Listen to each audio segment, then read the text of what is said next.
नमस्कार मित्रों, अपन पढ़ रहे थे राजस्थान का चौहान वंश। और चौहान वंश में अपन ने रणथंभौर चौहान वंश को पढ़ लिया था। उसमें भी थोड़ी सी बात रह गई थी। तो देखिए 11 जुलाई 1301 ईस्वी को अलाउद्दीन खिलजी और हमीर देव चौहान के बीच में युद्ध हुआ, जिसमें हमीर देव चौहान ने केसरिया किया और रानी रंग देवी के नेतृत्व में राजपूत महिलाओं और अन्य महिलाओं ने जौहर किया। ये राजस्थान का पहला साका है और एकमात्र जल जौहर है। यहाँ पर जल जौहर हुआ था क्योंकि मुगलों की सेना एकदम आ गई थी दुर्ग के अंदर और आग का कुंड तैयार नहीं था। इस कारण महिलाओं को जल जौहर करना पड़ा।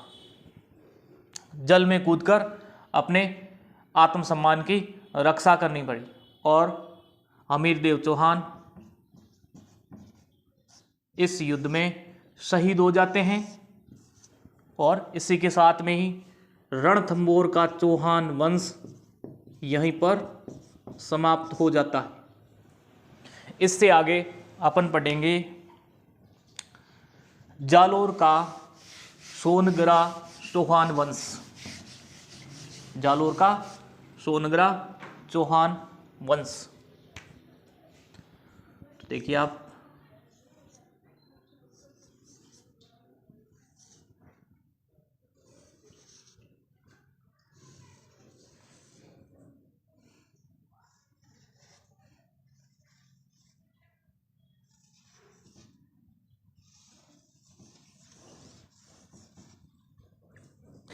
ये राजस्थान और राजस्थान में यहाँ पर जालोर क्षेत्र है।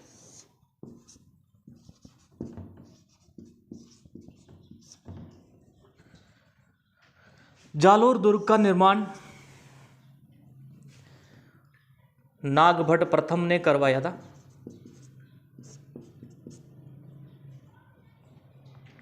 इस दुर्ग में परमार राजा भोज ने एक संस्कृत पाठशाला का निर्माण करवाया था।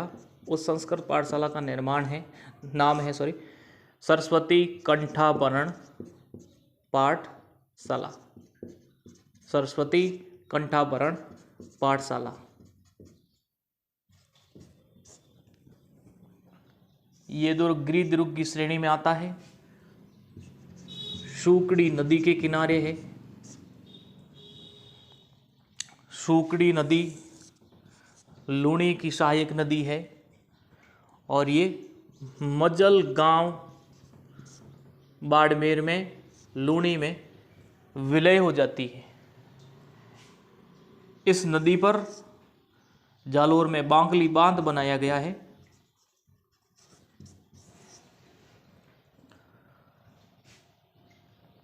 तो आप देखिए ये जालोर दुर्ग जालोर क्षेत्र है और यहाँ पर पाली क्षेत्र है। पाली में एक जगह है नाडोल। नाडोल का शासक था अलहण। नाडोल का शासक अलहण था।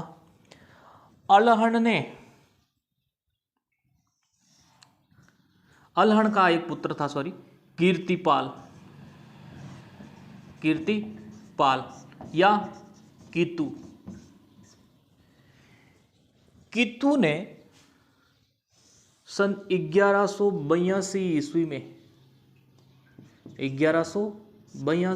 में जालोर दुर्ग पर अधिकार कर लिया और चौहान साम्राज्य की स्थापना कर दी।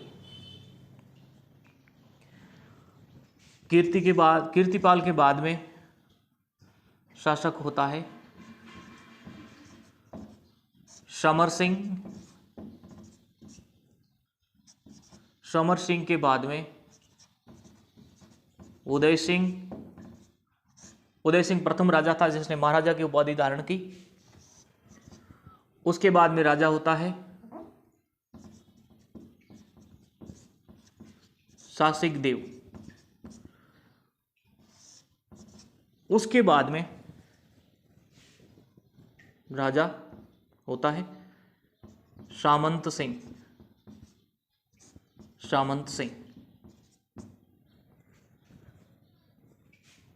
सामंत सिंह ने जिंदा रहते हुए 1296 ईस्वी में अपने पुत्र कान्हड़ देव को राजा बना दिया। अपने पुत्र कान्हड़ देव को राजा बना दिया। योग्य शासक था, बड़ा ही प्रतापी शासक। अब ये जो राजा हुए इनका कोई इतिहास में कोई खास योगदान नहीं है, न इन्होंने कोई कार्य किया। अपन सीधा कान्हड़ देव की तरफ चलते हैं।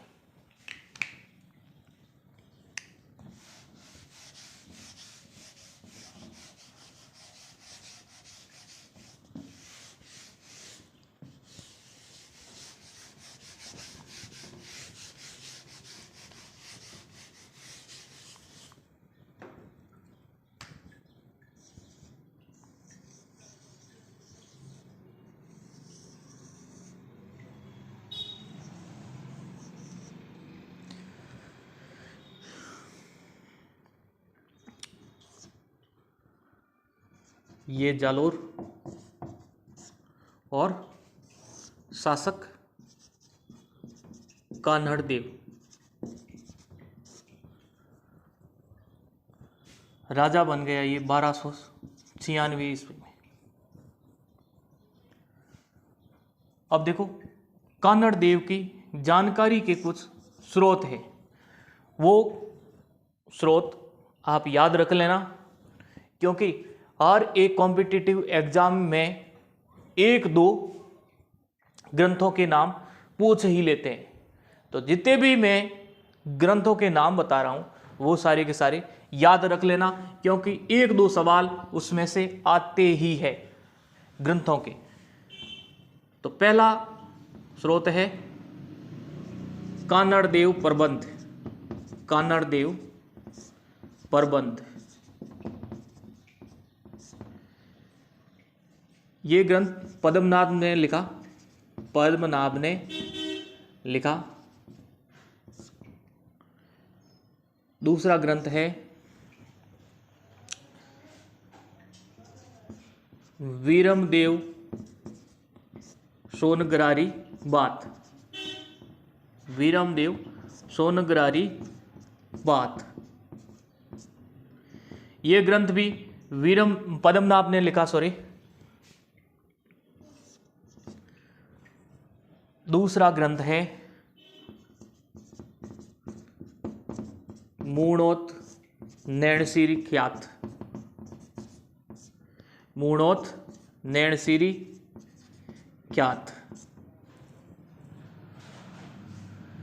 चौथा ग्रंथ है मूणोत नैणसीरी ख्यात। मूणोत नैणसी ने ही लिखी।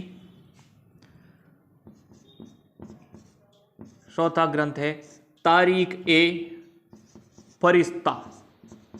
तारीख ए फरिश्ता, ये ग्रंथ फरिश्ता ने लिखा। ये ग्रंथ फरिश्ता ने लिखा। अब देखो इन ग्रंथों के अनुसार कान्हड़ देव ने क्या क्या कार्य किए और किस प्रकार से इसका शासन चला।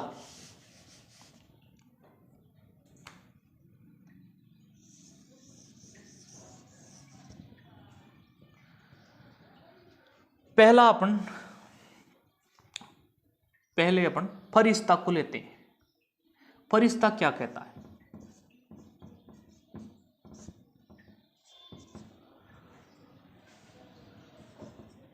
फरिश्ता का ग्रंथ है तारीख ए फरिश्ता।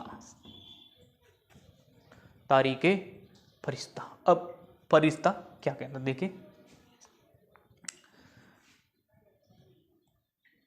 यहां पे दिल्ली का शासक है अलाउद्दीन खिलजी। अलाउद्दीन खिलजी। खिलजी की शुरुआत से ही साम्राज्यवाद की नीति रही, साम्राज्य को बढ़ाने की नीति रही, और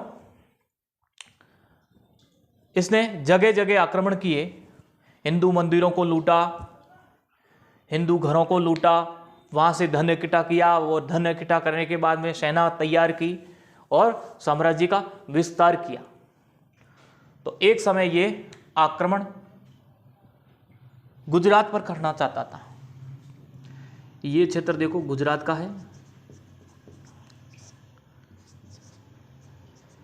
यहां पर सोमनाथ मंदिर,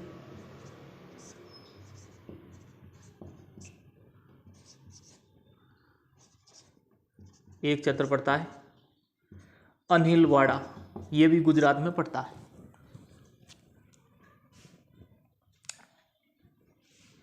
इसने कुछ सेना देकर उलूग खां को सेना देकर गुजरात भेज दी। अगर गुजरात जाना है तो आपको इस रास्ते को सुनना पड़ेगा। ये रास्ता जालोर की सीमाओं से निकलता था। खिलजी ने कहा भाई पहले तुम कानड़ देव को पूछ ले कि ये रास्ता देगा या नहीं देगा।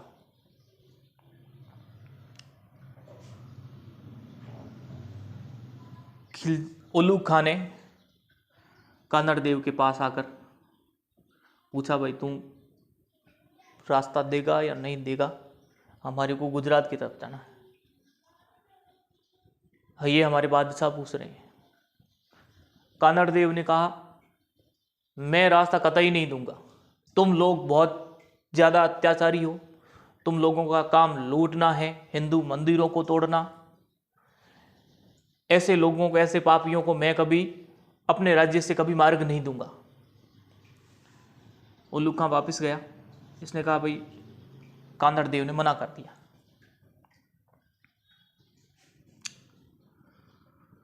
खिलजी ने कहा कोई बात नहीं, अपन यहां से चलते हैं। यहां क्षेत्र रणथंबोर है, यहां पर चित्तौड़ का क्षेत्र है,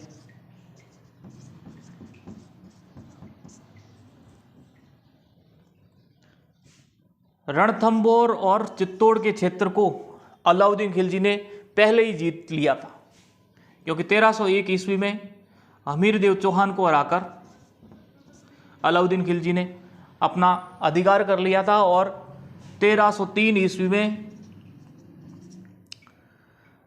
रावल रतन सिंह को पराजित करके अपना अधिकार कर लिया था चित्तौड़ पे। ये रास्ता उसका ही था, इसी रास्ते पे ये आया। यहाँ पे बड़ी भयंकर मारकाट की, सोमनाथ मंदिर को लूटा, हिंदू महिलाओं को बंदी बनाया, और यहाँ से काफ़ी धन वगैरह लूट के यहाँ से रवाना हो गए उलूग खां। अब उलूग खां ने सोचा कि यहाँ से वापस ये रास्ता थोड़ा लंबा पड़ता, अपन यहाँ से चलते हैं। जैसे ही इन्होंने जालोर की सीमा में प्रवेश किया और कानड़ देव को पता चला, कानड़ देव ने जैता देवड़ा के नेतृत्व में एक सेना भेजी और यहाँ से सारा धन लूट लिया। सारा धन लूट के जालोर लेके आ गई। उलूग खां भागा जालोर गया, सॉरी दिल्ली गया। दिल्ली अलाउद्दीन खिलजी को सारी बात पता ही, हमारे से धन वगैरह सारा कानड़ देव की सेना ने लूट लिया और हमारे को बुरे तरीके से मारा। खिलजी बड़ा ही नाराज हुआ। इसने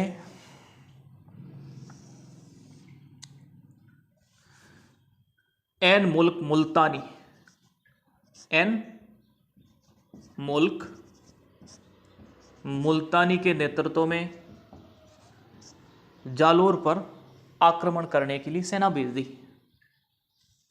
जैसे ही जालोर सेना पहुंची, अलाउद्दीन खिलजी ने भी सामने से आक्रमण कर दिया। आक्रमण के दौरान दोनों के बीच में संधि हो गई। सन 1305 ईस्वी में, सन 1305 ईस्वी में संधि हो गई। इस संधि को गौरवपूर्ण संधि नाम दिया, गौरवपूर्ण संधि नाम दिया। और हमीरदेव चौहान दिल्ली चले गए, कानड़देव चौहान दिल्ली चले गए बादशाह से बातचीत करने के लिए। बादशाह ने बातचीत तो की, लेकिन बादशाह के मन के अंदर ईश्वरिया का भाव मिटा ही नहीं। कैसे ही करके इस जालोर दुर्ग पे अधिकार करना, अपने साम्राज्य को आगे बढ़ाना। सुबह का समय था और दरबार लगा खिलजी का। कानड़देव चौहान भी आए।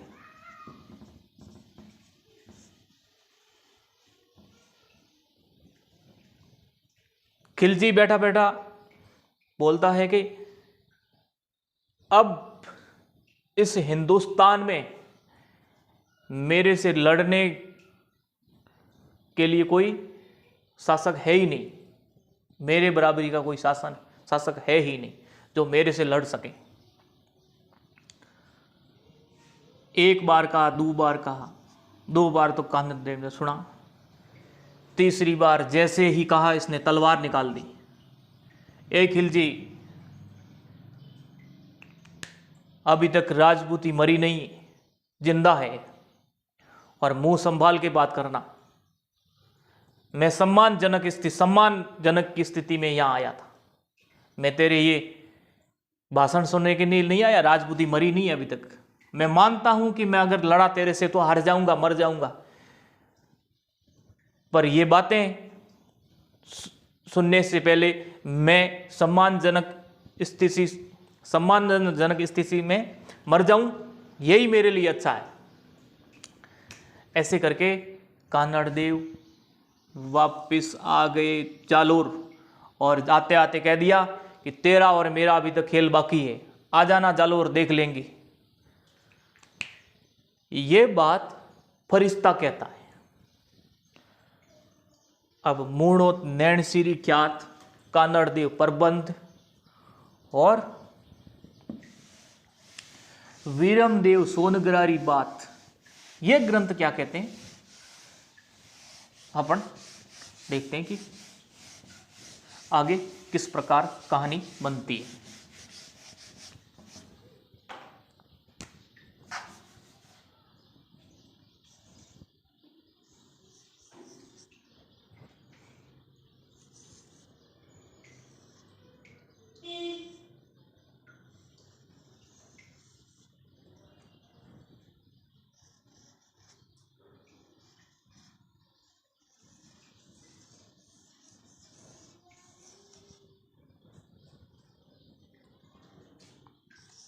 यहाँ पे जालोर,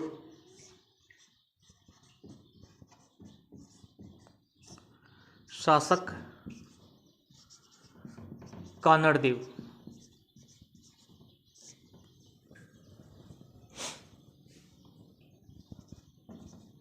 दिल्ली शासक अलाउद्दीन खिलजी।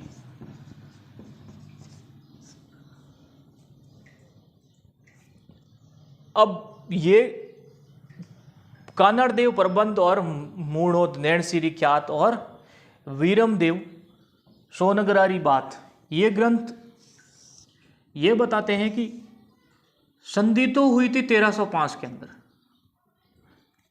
लेकिन इस संधि के दौरान कान्हड़ देव दिल्ली नहीं गए थे। दिल्ली गया था कान्हड़ देव का पुत्र वीरम देव। वीरम देव पहुंच गए दिल्ली। दिल्ली पहुंचने के बाद रात को यहाँ पर आराम किया गेस्ट हाउस में। सुबह खिलजी ने वीरम देव को दरबार में बुलाया। भाई साहब यहाँ से दरबार में पहुँचे। दरबार में पहुँचने से पहले क्या होता है कि इस मेन दरवाजे में, मेन गेट में जैसे ही घुसे, उस दरवाजे के जस्ट सामने यह हरम बना हुआ था। हरम बेगमों के रहने का स्थान होता है, जहाँ बेगमें रहती है, बादशाह की बेगमें, बादशाह की पुत्रियां वगैरह जो भी रहती है, उस स्थान को या उस हॉल को क्या कहते हैं? हरम। हरम के बाहर ऐसे छोटी छोटी खिड़कियां लगी हुई थी। इस छोटी छोटी इस बालकनी में फिरोजा खड़ी थी। इस फिरोजा की नजर किस पर पड़ी? वीरम देव पर।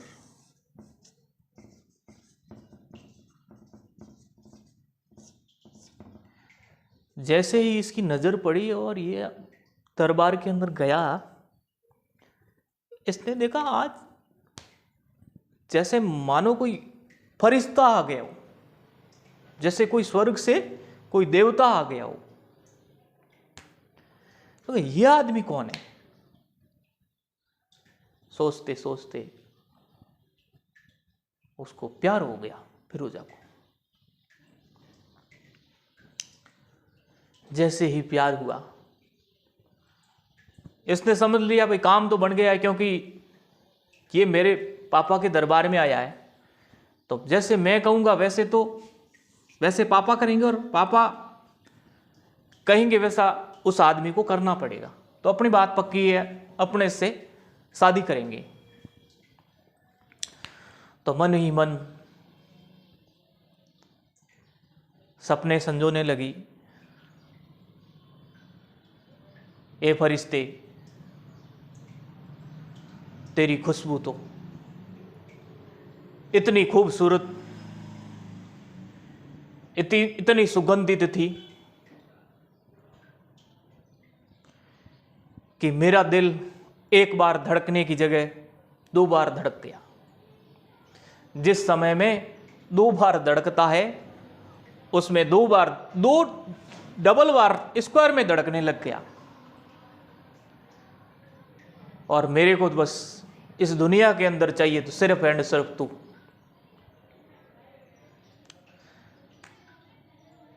ऐसे करके ये दिल के अंदर सपने संजोने लगी। बड़ा ही खतरनाक फिरोजा को प्यार हो गया। उस प्यार की खुशी के अंदर मन ही मन अकेलेपन में जाकर मुस्कुराती रहती। सारा दिन इस खुशी के अंदर इसने बिता दिया। जैसे ही शाम हुई, दासी को बुलाया। दासी को बुलाकर कहा, इतने बजकर इतने मिनट पर इस गेट से दरबार में कौन गया था?